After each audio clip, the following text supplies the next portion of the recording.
Good afternoon, ladies, gentlemen, and all those who also do not identify as ladies and gentlemen, children of all ages.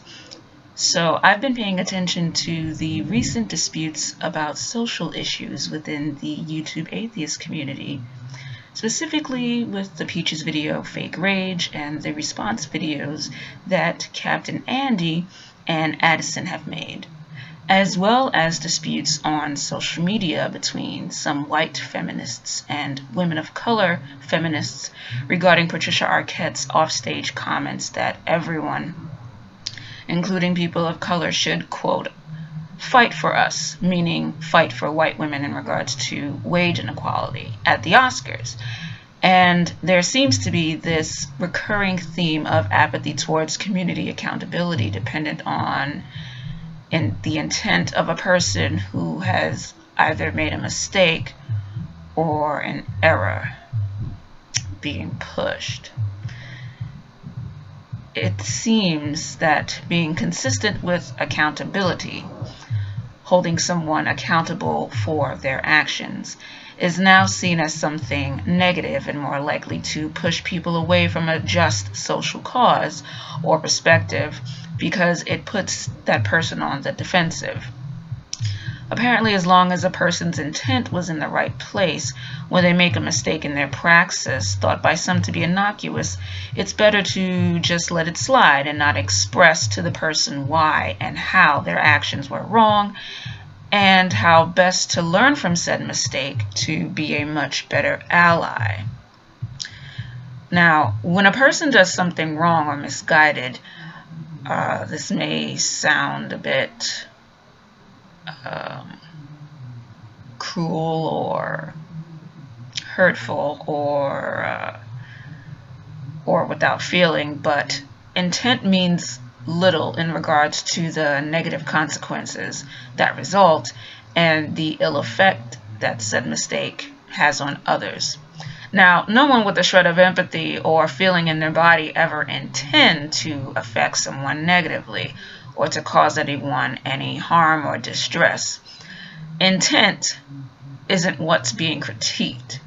A person's intent isn't what's being called into question when mistakes happen. It's their actions and behaviors, and it's the lack of taking mature action and being able to just step back and admit wrong or fault and learn from it and just keep it moving. That seems to be a hard thing to do for those who consider themselves allies these days. I mean, seriously, how hard is it to say, you know what? I didn't consider that. I'm sorry, and thanks for putting me on to that. And then just keeping it moving and learning from your mistake. Like, how easy is that? Now, let me just put a side note here. That's not me giving people leeway to be abusive and to, wish death or send death threats with their speech, and for allies to just take it, like with what happened to Richard Coughlin. At the same time, I've seen many critiques that are justified, be dismissed because they were called attacks by the receiver, which just reeks of defensiveness and cowardice and an inability to reflect and to allow others to express themselves. The things that end up helping us the most are not always going to be delivered with a spoonful of sugar, nor is that a requirement or entitlement, I should say.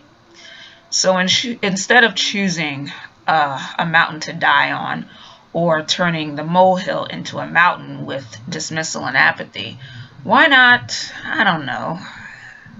tend to that molehill so it doesn't become a mountain? I don't know. Sorry, I kind of suck with coming up with metaphors on the fly. I guess the main thing I would like to get across with this is there just needs to be less apathy, more nuance, and less dismissal of the small things.